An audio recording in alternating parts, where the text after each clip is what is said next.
एक बार भरी सभा में शंकर जी का अपमान कर दिया था दक्ष प्रजापति। सब आए, सबने खड़े होकर दक्ष का स्वागत किया, पर शंकर जी खड़े नहीं भये। दक्ष को बुरा लगा। आज जितनी भी समस्याएं हैं मेरी मां, जितना भी झगड़ा है वो केवल एटीट्यूड के कारण, अहंकार, दर्प, ईगो के कारण झगड़ा। यदि व्यक्ति का अहंकार मिट जाए, कोई झगड़ा नहीं है किसी से। टसन के कारण झगड़ा। शंकर जी का अपमान दक्ष ने क्यों किया? मुझे प्रणाम नहीं किया खड़े होकर। आज भी समाज में यह देखने को मिलता है कि आपको कोई प्रणाम करना भूल जाए, बखेड़ा खड़ा हो जाता है। हाँ, ये छोटी छोटी चीजों में आप बहुत ध्यान देते हैं। किसने हमें अच्छा कहा, किसने हमें बुरा कहा। आपसे मेरी प्रार्थना है, अच्छा कहने वालों को भी भूल जाइए और बुरा कहने वालों को भी भूल जाइए। ना ये अच्छे लोग काम आते हैं, ना ये बुरे काम आते हैं। आपकी अच्छाई और आपकी बुराई ही आपके काम आती है। जमाना अच्छा कहे बुरा कहे इससे कोई फर्क नहीं पड़ता। हाँ, भरी सभा में दक्ष ने गालियां दी। इस अभद्र को क्यों बुलाया? ये कपड़ा पहनना नहीं जानता। मेरी बेटी का मैंने विवाह ब्रह्मा के कहने से कर दिया, ये मेरी बेटी के योग्य नहीं। भरी सभा में मेरा अपमान, मुझे नहीं जानता मैं कौन हूं। कई लोग अपनी दौलत ही गिनाते रहते हैं। आपने देखा होगा बूढ़े बूढ़े लोग जब घर बनवाते हैं ना, अच्छा बुढ़ापे में आदमी घर बनवा पाता है आज की महंगाई में? फिर वो सबको बुलाता है, आओ साहब आओ, देखो हमारा बेडरूम यहाँ है। अब बुढ़ापे में दाढ़ी मूछ पक गई, ये बेडरूम दिखा रहे हैं।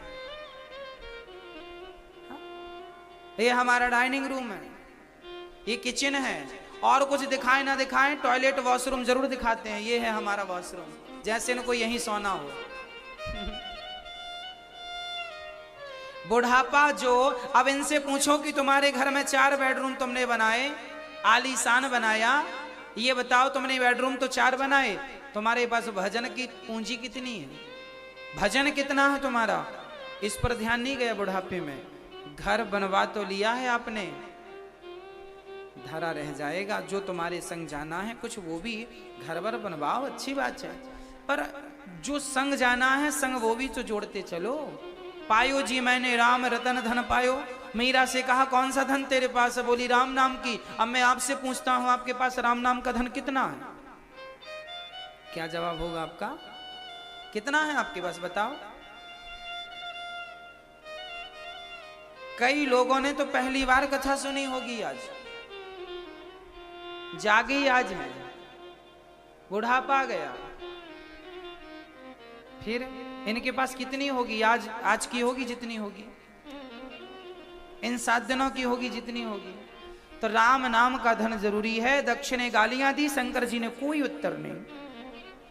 अच्छा, आपको कोई गाली दे दे तो क्या उसका उत्तर देना जरूरी है? बताइए, जरूरी है? चलो आपको किसी ने कह दिया तुम गधे हो, तो आपको बुरा लगता है कि नहीं? क्या लगता है आपको? बुरा लगता है गधा कहने से? सच्ची बताना, क्या आप गधे हो? हाँ या ना? गधे हो नहीं। जब गधे हो ही नहीं तो किसी के गधा कहने से बुरा क्यों लगा? बुरा लगा मतलब तुम गधे हो। तुम्हें बुरा लग रहा है, तुम गधे हो। तुम्हें बुरा ना लगता तो हम मान लेते कि तुम गधे नहीं हो। अरे गधा गधा होता है, तुम हो, तुम इंसान हो, 2 आंख 2 हाथ 2 पांव वाले, वो गधा है। तो तुम्हें किसी ने गधा कह दिया बुरा मान जाते हो? खोपड़ी में गोबर भरा है। गलती तुम्हारी है और गुस्सा उस पर आता है। गुस्सा खुद पर आना चाहिए। क्यों रे, तुझे किसी ने गधा कहा तो क्यों गुस्सा आ गया तुझे? गधा ही तो कहा, तू गधा थोड़ी है। गधा जो होगा वो बुरा मानेगा, तू क्यों खोपड़ी पर पचा रहा है? शंकर जी को गुस्सा नहीं आया। दक्ष की लाख गालियों पर भी चुपचाप उठकर चले गए। दक्ष को श्राप दे दिया श्रृंगी इनके गण ने, नंदी ने, जाओ जब से आया मैं करता बकरे का सिर हो जाए। फिर भृगु जी ने इन्हें श्राप दिया। मतलब श्रापा श्रापी हुई। शंकर जी बोले ठीक नहीं है, चले गए। चले गए। एक दिन दक्ष ने कनखल में यज्ञ किया, सबको आवाहन किया, सबको बुलाया, शंकर जी को नहीं बुलाया। कई बार लोग अनुष्ठान अपमान करने के लिए करते हैं। जो अनुष्ठान अपमान के लिए होता है वो अनुष्ठान कभी पूर्ण नहीं होता।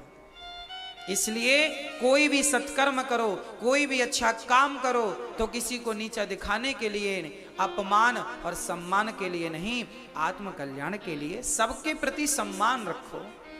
अरे क्या फर्क पड़ता है कि किसी ने हमारे साथ बुरा कर दिया, कोई बात नहीं भाई। आप रास्ते से जा रहे थे, पांव में बबूल का कांटा चुभ गया, तो आप कांटे को गाली दोगे? तो क्या आपके गाली देने से कांटा पुष्प बन जाएगा? क्या गाली देने से चुभन कम हो जाएगी? अरे भाई, बबूल है, वो अपना स्वभाव कभी नहीं छोड़ सकता, वो चुभने के लिए ही बना है।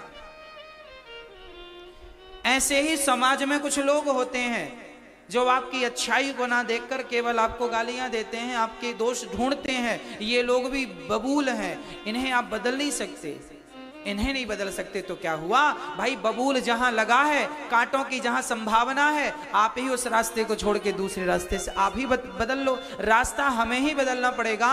बबूल से आप कहो कि तुम कांटे से पुष्प बन जाओ, तो आप उससे उम्मीद कर रहे हैं, ये गलत है।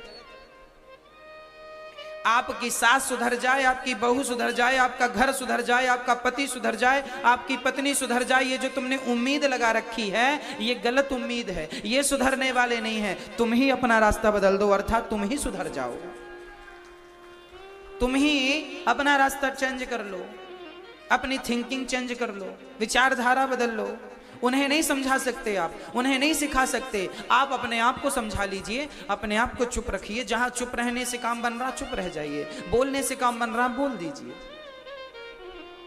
मत समझाइए जमाने को, मर जाएंगे आप समझा समझा के। हजारों पीढ़ी मर गई, कोई किसी को नहीं समझा सका। रावण को कोई नहीं समझा सका, तुम्हें हमें कौन क्या समझा लेगा? और हम लोग सोचते हैं समझाने से ठीक हो जाएगा, कुछ नहीं होता। हमें ही समझना पड़ता है, अंत में हमें ही अपने आप को तसल्ली देनी पड़ती है। दीजिए ना, जो तुम बाद में करोगे अभी से कर लो, काहे टेंशन में जियो। अपने आप को आज समझा लो, कल तो समझाना ही पड़ेगा, दूसरा चारा भी तो नहीं है। शंकर जी ने सोचा कि इस दुष्ट को गालियां ये हमें दे रहा है, हम भी इसको दे देंगे, तो इसमें और हमें अंतर क्या रह जाएगा? भाई, कुत्ते ने आपको काटा तो आप भी कुत्ते को काट लो, हिसाब बराबर। तेने मेरे पांव में काटा, मैं भी तेरे पांव में काटूंगा, काट लो। क्या ये समाधान है? क्या कुत्ता आपको काटता है तो आप भी उसे काट लेते हैं? ये समाधान नहीं है मेरी माँ। और आप ऐसे ही करती हो, सास ने गाली दी तो बहू ने भी गाली दे दी। तुमने एक बार किया भौं तो बहू ने 2 बार भौं भौं। जिठानी ने एक बार किया भौं, देवरानी ने 3 बार भौं भौं भौं। लो, झगड़ा चालू। ये चीजें आप लोग समझते नहीं है। कुत्तों की तरह झगड़ा करते हैं इंसान होके, अच्छे तो वो जानवर हैं। शंकर जी ने झगड़े में मन नहीं लगाया, बैठे थे, गालियां मिल रही थी, चुपचाप। हर गाली का, हर चीज का जवाब देना ठीक थोड़ी है। कुत्ते ने हमें काटा, हम नहीं काटेंगे, इंजेक्शन लगा के अपना इलाज कराएंगे। भाई, तुम्हें किसी ने गाली दे दी तो दे दी, खत्म करो। दुष्ट अपनी दुष्टता नहीं छोड़ता, सज्जन को भी अपनी सज्जनता नहीं छोड़नी चाहिए।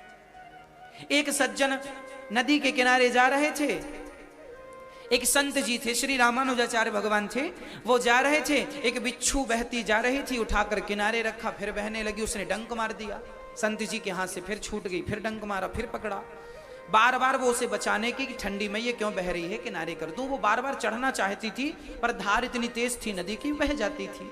संत ने पकड़ा, उसने डंक मारा, फिर छूट गई, फिर पकड़ा, फिर छूट गई, फिर बार बार उसने डंक मारा। शिष्यों ने कहा, गुरुजी जब बार बार डंक मारती है तो काहे को पकड़ते हो? तब संत ने, श्री रामानुजाचार्य भगवान ने कहा, बेटा जब ये 25-50 ग्राम की बिच्छू अपना धर्म नहीं छोड़ती तो मैं 70 किलो का इंसान अपना धर्म कैसे छोड़ दूं? इसका कर्म है, इसका धर्म है मुझे डसना, मुझे डंक मारना, और मेरा धर्म है इसे बचाना। जब ये अपना नहीं छोड़ रही है तो मैं अपना, फिर खत्म बात। सामने वाला अपने में मस्त है, तुम अपने अच्छाई में मस्त रहो। सामने वाला बबूल बन रहा है, तुम गुलाब बन जाओ। याद रखना, बबूल में खुशबू नहीं होती, गुलाब भले मुलायम। ये गुलाब देखिए, मैं इस गुलाब को अपने हाथ से मसल दूं, ये देखो मसल दिया, ये बन गया, कुछ नहीं बचा, पर इसने मसल तो दिया इसे, पर ये मुझे फिर भी कुछ दे के गया है। बताओ क्या? खुशबू, मेरे हाथों में खुशबू दे के चला गया। सज्जनता ऐसा ही होता है, जमाना भले उसे मसल दे, पर वो अपनी सज्जनता की खुशबू देना नहीं छोड़ता, वो अपनी अच्छाई देना नहीं छोड़ता। अरे दुनिया तुम्हें मसल दे तो मसल दे, पर तुम अच्छाई ना छोड़ना, ये तुम्हारे संस्कार हैं। क्या फर्क पड़ता है, किसी ने हमें मसल दिया सो मसल दिया, तो क्या हम उसके मसलने पर अपना स्वभाव छोड़ देंगे? क्या हम गुलाब से बबूल बन जाएंगे? क्या हम उसके हाथों में चुभन दे देंगे? ना, जमाना देखे ना देखे वो तो ठीक ठीक देख रहा है, हिसाब किताब तो वही करेगा ना, ये थोड़ी करेंगे जमाने वाले तुम्हारा हिसाब किताब। तो जहां हिसाब किताब होना है उसकी नजर में तो तुम ठीक रहो। जमाने की नजर में हम अच्छे हैं कि बुरे, हमें फर्क नहीं पड़ता, हम तो कन्हैया की नजर में बुरा नहीं होना चाहते बस।